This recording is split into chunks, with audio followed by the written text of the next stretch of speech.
Bonjour, bienvenue dans la série sur la physique des particules.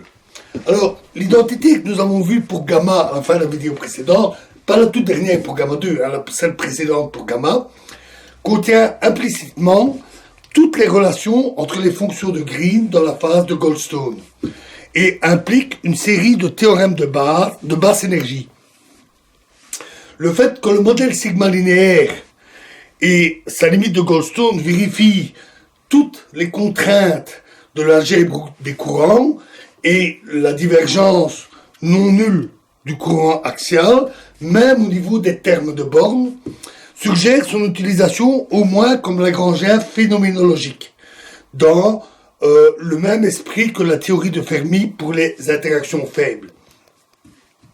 On peut en fait trouver plusieurs interactions au niveau phénoménologique qui ont ces propriétés. L'esprit de cette approche est d'ignorer les problèmes de renormalisation et d'utiliser les relations entre processus à l'ordre le plus bas. Nous y reviendrons. Un exemple est fourni par le modèle sigma non linéaire, dont le nom vient de la réalisation du groupe chiral sur la variété sigma carré x plus pi carré x égale fpi carré,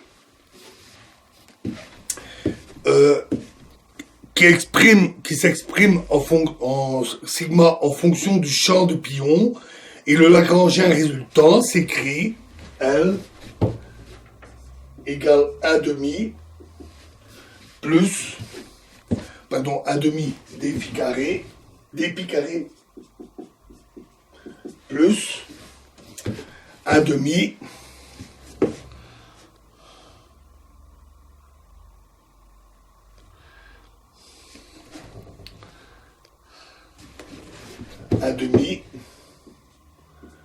n fois dn au carré divisé par racine de fpi carré moins pi carré. Au niveau classique, on voit que la symétrie chirale est réalisée dans le mode de Goldstone. Le champ composite, qui est sigma,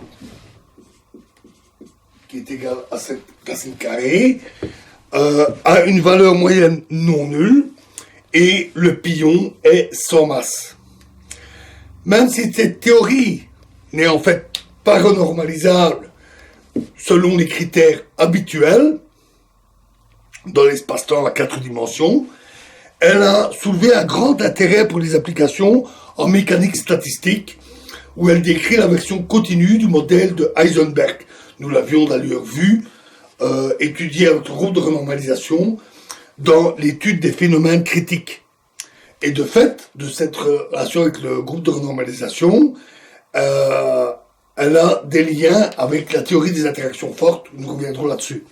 De plus, elle est renormalisable à 2 dimensions, où le champ scalaire est sans masse. Et les identités de Hart peuvent être utilisées pour contraindre la structure des contretermes. Voilà, alors nous en terminons ici avec le modèle sigma, et nous allons aborder dans la prochaine vidéo les anomalies, c'est-à-dire le cas où il y a conflit entre la renormalisation et les symétries qui sont existantes au niveau classique. Je vous remercie.